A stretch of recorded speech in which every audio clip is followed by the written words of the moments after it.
নতুন করে কোনো কথা না বাড়িয়েই লোকটা আমাকে তার সন্তানের মা হওয়ার জন্য প্রস্তাব দিল। অথচ আমি জানতাম তিনি আমাকে দেখতে এসেছেন। খুব ভালো সম্বন্ধ। ভাইয়া খুব করে চাইছেন এই বিয়েটা হয়ে যাক। অনেক বড় লোক তারা। নিজের গাড়ি বাড়ি সবই আছে, দুতলা দালান, নিজস্ব জমি জমা, শহরে ব্যবসা। এক কথায় অন্যরকম। এত ভালো সম্বন্ধ আমাদের মতন গ্রামে আসা মানে বিশাল ব্যাপার। তাছাড়া আমাদের মতন পরিবারে আসা ভাগ্যের ব্যাপার। লবণ আনতে যেখানে পান্তা ফুরায়, সেখানে এই সম্বন্ধ অনেকটা অকল্পনীয়। প্রতিবেশী রহিম চাচার ঘটকালিতেই হয়েছে এটা। ভাইয়ার চোখ মুখে খুব সুখ দেখতে পাচ্ছি আমি। খুব খুশি তিনি। কিন্তু আমার মাথায় বাজ পড়েছে। পায়ের তলার মাটি সরে গিয়েছে কয়েক হাত। ভাইয়া হয়তো লুকাতে চেয়েছিলেন বিষয়টা, কিন্তু পারেননি। যখন সরাসরি লোকটি বলেছিলেন তিনি তার 2 বছর বয়সী মেয়ের মা হওয়ার জন্য সরাসরি বলেছিলেন, সবার সামনে আমি শুনে কাঠ হয়ে গিয়েছিলাম। ভাইয়ার হাত থেকে পানির গ্লাস পড়ে গিয়ে টুকরো টুকরো হয়ে গিয়েছিল। ভাবি দৌড়ে এসে আমাকে সব পরিষ্কার করতে করতে বললেন, আমাদের ইতি তো খুব পছন্দ করে ছোট বাচ্চা। এখানে তো বলার কিছু নেই যে সে একজন আদর্শ মা হবে না। তাছাড়া ইতিকে আমরা আগেই বলে দিয়েছি এসব কিছু। চিন্তার কোনো কারণ নেই আপনাদের। ভাইয়ার চোখ মুখ লজ্জায় লাল হয়ে গিয়েছে। ভাবি অনর্গল মিথ্যা বলার পর আমাকে ঘরে নিয়ে এলেন।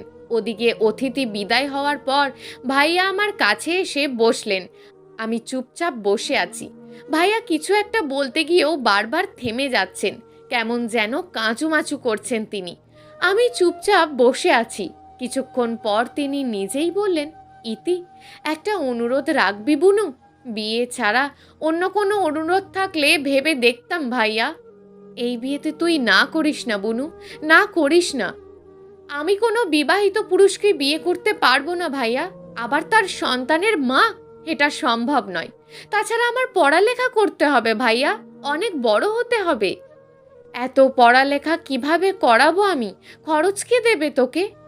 এতদিন তো খরচ লাগেনি ভাইয়া, তাহলে এখন সামনেও লাগবে না দেখবেন। ইতি, এই বিয়েতে না করিস না। আমি বিয়ে করব না ভাইয়া, প্লিজ। ততক্ষণে ভাবি এসে দাঁড়িয়েছেন সামনে। ওনার দিকে তাকানো যায় না, কারণ আমি কখনো ওনার জন্য সহনীয় ছিলাম না। বাবা মা মারা যাওয়ার পর থেকে তিনি আমাকে আরও সহ্য করতে পারতেন না।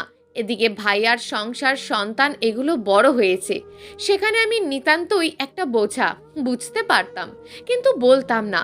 আশায় বুক বেঁধেছিলাম কিছুদিন পরই সব ঠিক হয়ে যাবে। শহরে যাব, পড়াশোনা করব, জব করব, ভাইয়ার সব কষ্ট এক এক করে শেষ হয়ে যাবে। কিন্তু আমার মনের কথা মনের ভিতরেই রয়ে গেল। যখন ভাবি এসে বললেন, বিয়ে না করলে এই বাড়ি এখনই ছাড়তে হবে, অন্যথায় তিনি চলে যাবেন ছেড়ে। ভাইয়ার চোখের দিকে তাকিয়ে সরাসরি বলে দিলেন যেন তাড়াতাড়ি আমাকে বিদায় দেন। আমি একটা বোঝা, তা তিনি আর বয়ে বেড়াতে পারবেন না। ভাবির মুখে এমন কথা আমি নতুন শুনিনি, কিন্তু আজ খুব খারাপ লাগছে। আমি চুপচাপ ব্রোবা দৃষ্টি নিয়ে তাকিয়ে আছি। ভাবি হন হন করে চলে গেলেন। কেমন যেন সব ভারী ভারী লাগছে। ভাইয়া ধীর পায়ে আমার পাশে এসে বসলেন।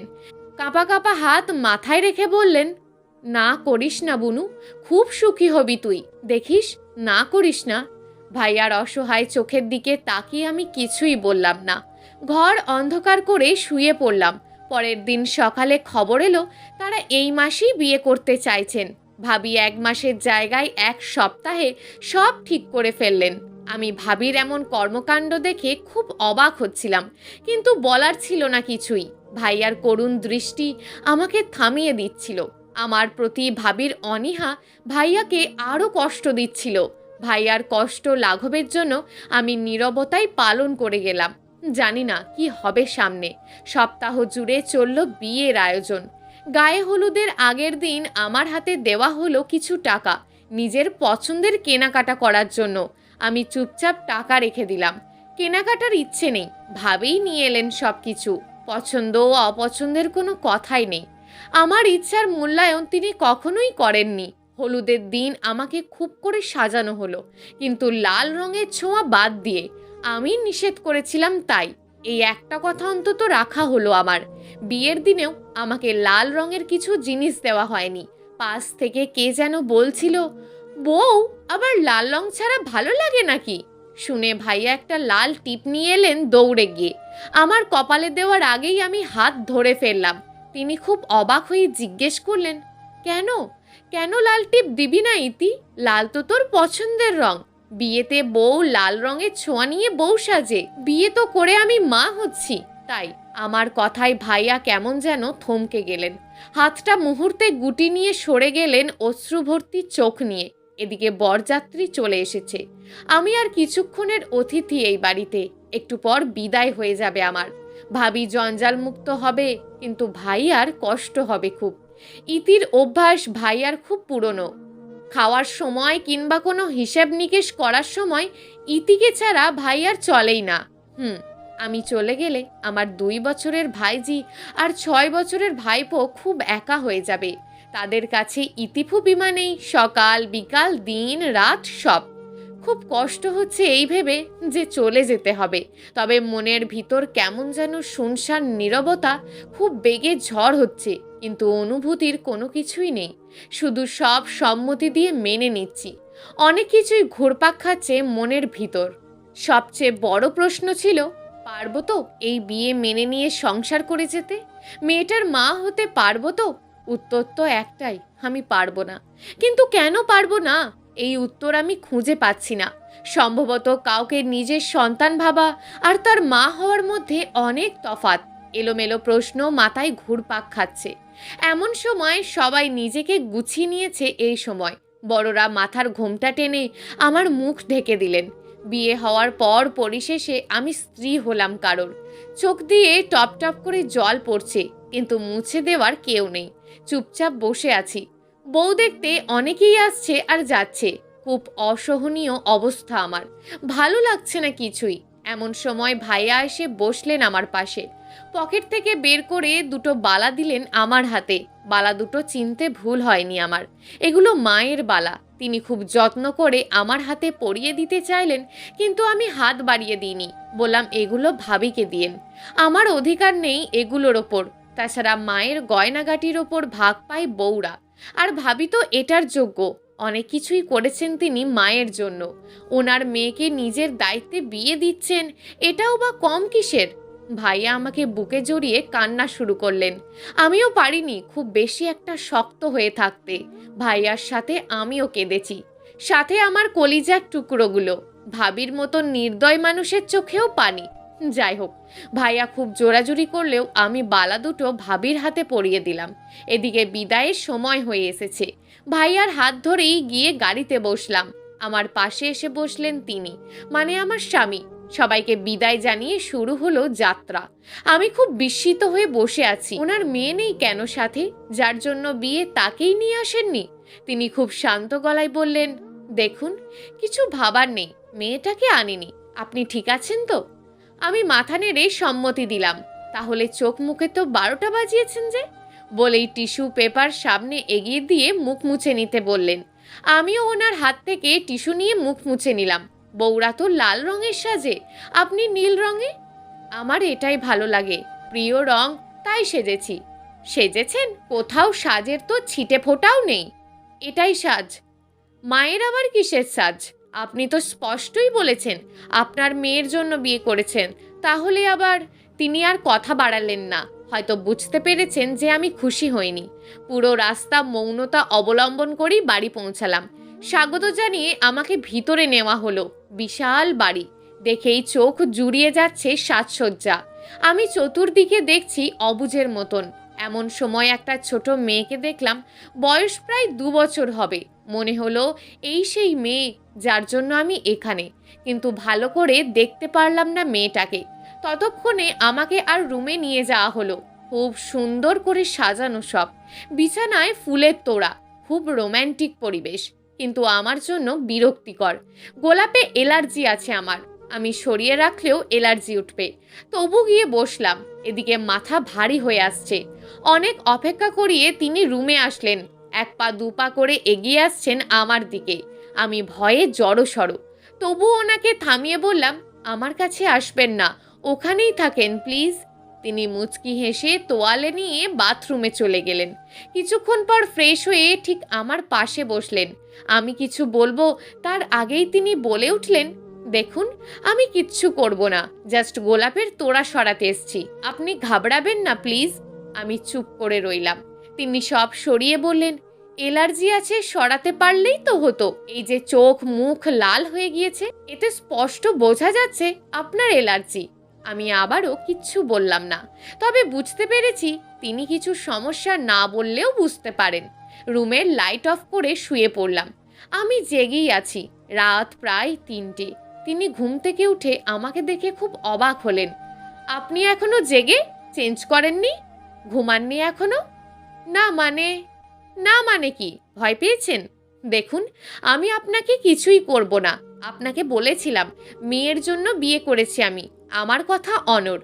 আপনি আমার মেয়ের মা হলেই আমি খুশি, আর যদি না হতে পারেন আক্ষেপ নেই।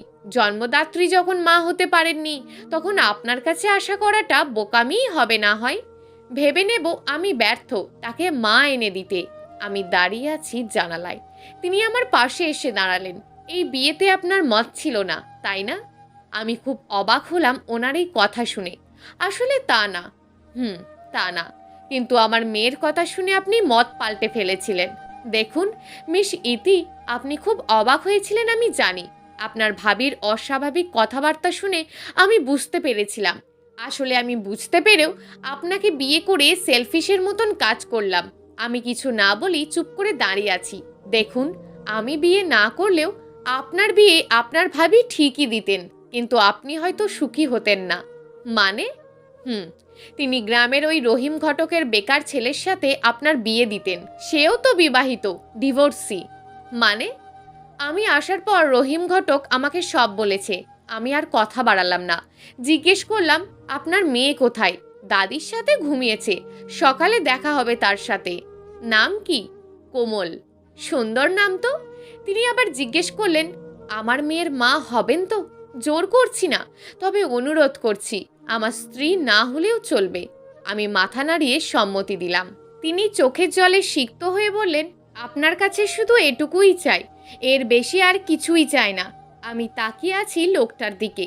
মনে মনে ভাবছি, এই মুহূর্তে আমি যে সম্মতি দিলাম সেটা কি আদেও রাখতে পারবো? কিন্তু না রাখার কি আছে, আমি তো সব জেনেই এখানে এসেছি। তিনিও স্পষ্ট করেই বলে আসছেন। প্রথম দিন থেকেই মনের মাঝে অনেক এলোমেলো প্রশ্ন। কি একটা ঘোরে ডুবে আছি তা নিজেও বুঝতে পারছি না। এমন সময় তিনি বললেন, কিছু মনে না করলে ফ্রেশ হয়ে আসেন, জামা কাপড় চেঞ্জ করলে আরাম পাবেন। অনেক তো হলো, এবার কান্নাকাটি বন্ধ করে একটু ঘুমান না হয়। বলেই তিনি বারান্দায় চলে গেলেন। আমি সব অস্বস্তি পিছনে ফেলে ফ্রেশ হয়ে আসলাম। সত্যি বেশ আরাম লাগছে। বিগত কয়েকদিনের ধকল অনেকটা কম মনে হচ্ছে, কিন্তু এত রাতে ফ্রেশ হওয়ার অভ্যেস নেই, সাথেই ঠান্ডা লেগেছে মনে হয়। আয়নার সামনে দাঁড়াতেই হাঁচি দিলাম বেশ কয়েকটা। তিনি তাড়াতাড়ি সর্দি জ্বরের ওষুধ আর পানি এগিয়ে বললেন, খাবারটুকু খেয়ে এই ওষুধ খেয়ে নিন। খাবারের কথা শুনে আমি অবাক হলাম। এত রাতে খাবার কোথায়? তিনি হাসলেন, বললেন, নিয়ে এসেছি, খেয়ে নিন, গরম করলাম মাত্র। আপনি? এত রাতে কি দরকার ছিল? ছিল, খেয়ে নিন। কিছু না বলে খাবারটুকু খেয়ে ওষুধ খেয়ে নিলাম। তারপর ঘুম, গভীর ঘুম। ক্লান্তির চাপে অনেকক্ষণ ঘুমালাম। যখন চোখ খুলল তখন দেখি সকাল 10টা বাজে। তড়িঘড়ি করে বিছানা ছেড়ে নামলাম। তিনি বারান্দায় বসে পত্রিকা পড়ছেন। ঘর গুছিয়ে ওনার কাছে গেলাম। কোমল কোথায়? ঘুমাচ্ছে। সরি, দেরি করে উঠলাম, আসলে খুব ক্লান্ত ছিলাম তো তাই। ব্যাপার না, এই বাড়ির সবাই 10টার পরেই ওঠে, আপনি তাদের তুলনায় একটু আগেই উঠেছেন। শুনে অবাক হলাম। যাই হোক, একটু শান্তি পেলাম আমি। কিছুক্ষণ পরেই একজন এসে নাস্তা দিয়ে গেল রুমে। খাওয়ার ইচ্ছে নেই, তাই বললাম, আপনি খেয়ে নিন, আমি পরে খাবো। তিনি খেয়ে বাইরে চলে গেলেন। ফিরলেন বেশ কিছুক্ষণ পর, সাথে ওই মিষ্টি মেয়েটা, যাকে গতকাল প্রথমবার দেখেছিলাম এই বাড়িতে। গুটি গুটি পায়ে ওনার হাত ধরে আমার সামনে এসে বসলো। আমার খুব আদর করতে ইচ্ছে করছে তাকে, কিন্তু মা হিসাবে হাত বাড়াতে ইচ্ছে করছে না। মনের ভিতর কেমন যেন একটা অনীহা কাজ করছে। সেই আমার দিকে চিপসের প্যাকেট বাড়িয়ে দিয়ে বলল, খাবে? এটা খুব মজাওয়ালা চিপস। আমি বললাম, না, তুমি খাও, আমার খিদে নেই। নাও না মা, একটা নাও। তার মুখে মা ডাক শুনে খুব অবাক হলাম আমি। হ্যাঁ, অবাক হয়েছি, কিন্তু খুশি হইনি। তবে মা ডাক শোনার পর কোমলকে আর না করিনি, খেয়ে নিলাম। সে আমার সামনে বসে বসে আমাকে দেখবে, এইটাই তার আজকের ইচ্ছা। প্রথমবার মাকে দেখতে পেরেছে, তাই সরতে চায় না আমার সামনে থেকে। হলোও তাই। তিনি কোমলকে আমার কাছে রেখে চলে গেলেন বাইরে। যাওয়ার আগে হাতে একটা মোবাইল দিয়ে বলে গেলেন, যদি বিরক্ত লাগে তবে ওনাকে একটা মেসেজ দিলেই হবে, তবুও যেন কোনোভাবে কোমলের সাথে খারাপ ব্যবহার না করি। সে মা সম্বন্ধে কোনোভাবেই যেন খারাপ ধারণা পোষণ না করে। সত্যি খুব মুগ্ধ হলাম। এত ছোট মেয়েকে কত সুন্দর প্রতিটা সম্পর্কের ব্যাপারে শিক্ষা দেওয়া হচ্ছে। আমি মোবাইলটা রেখে ওনাকে বিদায় দিলাম। কিছুক্ষণ পর আমার শাশুড়ি, ননদ সবাই আসলেন আমার কাছে। এসে দেখেন কোমল কোলে বসে আছে, টুকটুক করে গল্প করছে। আমিও খুব এনজয় করছি ব্যাপারটা। ওনারা খুব খুশি হয়ে বললেন, কোমলকে এভাবেই আগলে রেখো ইতি, সে যেন কষ্ট না পায়। আসলে ওনাদের কথা শুনে আমার খুব রাগ হচ্ছিল। আমি কোমলকে আদর করলেও তার মা হওয়ার ইচ্ছে রাখি না, নিজের মনকে বোঝাতে পারছি না। ওনাদের কথা শুনে শুধু মাথা নেড়ে বসে থাকলাম। প্রায় 3 ঘন্টা পর আমি ওনাকে মেসেজ দিলাম, আর পারছি না। মেসেজ দেওয়ার প্রায় 15 মিনিট পরেই তিনি চলে আসলেন। এসে কোমলকে নিয়ে গেলেন নিজের সাথে, কিন্তু মেয়েটা যাবে না। সে এখানেই থাকবে, আমার সাথেই থাকবে। বাধ্য হয়ে রাখতে হলো। প্রায় 10-12 দিন ধরে সে আমার সাথেই থাকে। ওঠা বসা, খাওয়া শোয়া সব কিছুতেই তার আমাকে চাই। সে আমি ছাড়া কিছুই বুঝছে না। এদিকে আমি খুব টায়ার্ড অভিনয় করতে করতে। বেশি দিন অভিনয় করতে পারবো না, এটাও সত্যি। তাই ওনাকে স্পষ্ট জানিয়ে দিলাম, দেখুন, আমি এসব মানতে পারছি না। একে তো আমি তার মা না, তার উপর আবার আদিক্ষেতা। আপনি আমার কাছে এত কিছু আশা করিয়েন না প্লিজ। তিনি কিছু বললেন না, চুপচাপ বাইরে চলে গেলেন। এদিকে কোমল আবার এসেছে। তার খুব জিদ, সে আমাকে সাজিয়ে দেবে আর আমি তাকে। খুব বিরক্ত হয়ে তাকে চড় মেরে বসলাম। যদিও বা সেটা আসতে ছিল, কিন্তু তার বাবার বুকে গিয়ে লাগলো। তিনি কোমলকে কোলে তুলে নিয়ে বললেন, থাক, আপনার রাগ করতে হবে না। বাচ্চা মেয়ে তো, সে জানে মারা খুব ভালোবাসে, কিছুতেই না করে না, তাই জিদ করেছে। আমি রেগে গিয়েই বললাম, ঠিকই জানে, কিন্তু আমি তো আর। তিনি কথা অসম্পূর্ণ শুনেই বের হয়ে গেলেন বাসা থেকে। আমিও বসে রইলাম রুমের ভেতরেই। প্রায় 1 মাস পর ভাইয়া ভাবি এসেছেন আমাকে নিতে। আমিও রেডি হয়ে চলে গেলাম। যাওয়ার আগে ওনাকে বলে গেলাম, দুঃখিত, আমি মা হতে পারলাম না। তিনি কিছুই বলেননি। কোমল জড়িয়ে ধরে বলল, আমিও যাব মা তোমার সাথে। আমি বললাম, পরের বার সোনা, আজ থাকো এখানে। তিনি আমাকে বারান্দায় ডেকে বললেন, মিথ্যে ভরসা দিয়েন না, বাচ্চা মেয়ে তো, নয়তো আপনাকে মিথ্যেবাদী ভাববে। আমি কিছু না বলি আবার ফিরে এলাম ভাইয়া আর ভাবির সাথে। সবাই কি আদর যত্ন করছে আমার। তাদের কাছে আমি অতিথি, কিন্তু যাওয়ার যে ইচ্ছে নেই আমার, সেই কথা ভাইয়াকে বলতেও পারছি না। ভিতরে ভিতরে কষ্ট লালন করছি আমি। প্রায় সপ্তাহখানেক পর আমার খুব জ্বর এলো। বিছানা থেকে উঠতেই পারছি না। খবর দেওয়া হলো শ্বশুর বাড়িতে। আমার স্বামী আর মেয়ে দুজনেই আসলো আমাকে দেখতে। আমাকে অসুস্থ দেখে কোমলের কি কান্না! কতবার নাক মুখ ধরে ডাকছে মা মা করে। জলপট্টি দিয়ে দিচ্ছে, সেও দিচ্ছে। মাথা ধোয়ানোর সময় সেও পানি ঢালছে। এইটুকু মেয়ে যথেষ্ট খেয়াল রাখছে আমার। মাঝরাত্রে উঠে দেখি সে আমার বুকের ওপরেই ঘুমিয়ে আছে। আস্তে করে সরিয়ে আমার পাশে শুইয়ে রাখি। ঘুম থেকে উঠেই সে দোয়া করছে আমার জন্য। সৃষ্টিকর্তার কাছে মিনতি, যেন তার মাকে সুস্থ করে দেন তিনি তাড়াতাড়ি। কোমলের প্রার্থনা আর কেয়ার দেখে আমার চোখে পানি, মুখ লজ্জায় লাল হয়ে গিয়েছে। সারাদিন অপরাধবোধে ভুগছি। আমি মা হতে চাইনি এই মেয়েটার, কিন্তু সে আমার মা হয়ে দেখিয়ে দিল। কি কোমল তার মন! কোমলের ভালোবাসায় আমি মাকে ফিরে পেয়েছি মনে হয়। তাকে আমার কাছে টেনে নিয়ে খুব আদর করলাম আমি। তিনি এসে বললেন ব্যাগ গুছিয়ে দিতে, আজই চলে যাবেন। সাথে ডিভোর্স পেপার দিলেন। বললেন, মন চাইলে স্বাক্ষর করে মুক্ত হতে পারেন, তবে না করলেও আমি অধিকার খাটাবো না। আমি খুব অবাক হলাম। মুহূর্তেই কোমলের ভালোবাসা আর নিষ্পাপ মুখটা ভেসে উঠল আমার সামনে। তার ভালোবাসা বাধা দিল আমায়, আটকে রাখলো খুব শক্ত করে। আমি মুহূর্তেই পেপারসটা ছিঁড়ে দিলাম। তিনি বললেন, আপনি তো পারবেন না। আমি মা হতে পারবো না বলেছিলাম, কিন্তু কোমল আমার মা হয়ে গিয়েছে ইতিমধ্যে। আর আমার মায়ের থেকে আমাকে আলাদা করবেন না প্লিজ। তিনি হাসলেন, প্রশান্তির হাসি। আমার হাত ধরে বললেন, ওকে, মেয়েরা তো মায়ের মা হয়। কোমলের জন্য আপনার চেয়ে ভালো মা আর পাওয়াই যাবে না। আমিও হাসলাম। ওনার সাথেই বাড়ি ফিরলাম সেদিন বিকেলেই। কোমল আমার সাথেই ছিল সারাক্ষণ। রাতের বেলা তাকে ঘুম পাড়িয়ে বারান্দায় বসে আছি। এমন সময় তিনি এসে বললেন, কি ভাবছেন? একটা কথা বলি। বলুন। কোমলকে নিতে তার মা আসবে না তো কখনো? তিনি খুব আত্মবিশ্বাসের সাথে বললেন, না, আপনি নিশ্চিত থাকে। যদি আসে? আপনিই তার মা। সে আপনাকে ছাড়া আর কোথাও যাবে না। মানে? হ্যাঁ, সে জানে না তার মা কোথায়। আপনি আসার পর বলেছি আপনিই তার মা। কাজ শেষে ফিরে এসেছেন। তার কাছে সত্য লুকালেন কেন? চাইনি মা শব্দ থেকে তার ভালোবাসা ভরসা উঠে যাক। পৃথিবীতে প্রতিটি সম্পর্কই সুন্দর, যদি সঠিক মানুষ সেটা পূর্ণ করে দেয়। ভুল ধারণা কিংবা অবহেলা জন্ম নেবে এটা আমি চাইনি কখনো। লোকটার কথা শুনে খুব মুগ্ধ হলাম আমি। এত ভালো করে কেউ কোনো সম্পর্কের যত্ন নিতে পারে, সত্যিই অবাক লাগছে। আবার আমি ওনার দিকে মুগ্ধতা নিয়ে তাকিয়ে আছি। তিনি চলে গেলেন হাসতে হাসতে। আমিও কোমলকে পেয়ে পূর্ণতা পেলাম, সাথে ওই ভদ্রলোককে ভালোবেসে ফেললাম। কোমলের মায়ের সাথে সাথে ওনার স্ত্রী হওয়ার প্রচণ্ড ইচ্ছে জাগ্রত হতে লাগলো। ভালোবেসে ফেললাম সব ভুলে গিয়ে। একদিন গভীর রাতে বারান্দায় ওনাকে জড়িয়ে ধরে বললাম, আপনার স্ত্রী হওয়ার সুযোগটা দেবেন?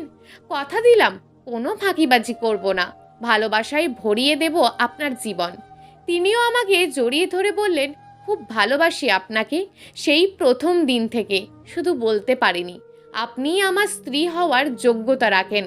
আনন্দের অশ্রু বিসর্জনে শুরু হলো আমাদের নতুন জীবনের অধ্যায়। প্রায় 1 বছর পর কোমলের জন্মদিনে জানতে পারলাম কোমলের মায়ের সাথে এই পরিবার বা ওনার দূর দূরান্তের কোনো সম্পর্ক নেই পরিবারের।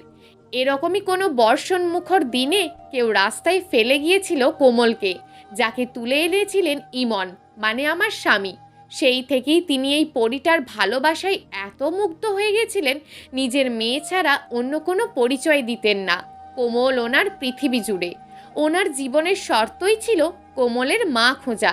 যে তার মা হবে সেই ওনার স্ত্রী হবে। সত্যটা জেনে চমকে গেলাম, কিন্তু কিছু বললাম না। যে ডায়েরি পড়ে জেনেছিলাম সেই ডায়েরিটা পুড়িয়ে জন্মদিনের আয়োজন শুরু করলাম। কখনো মুখে আনিনি, আমি সব জানি। আনার প্রয়োজনও নেই, কারণ তারাই আমার সব।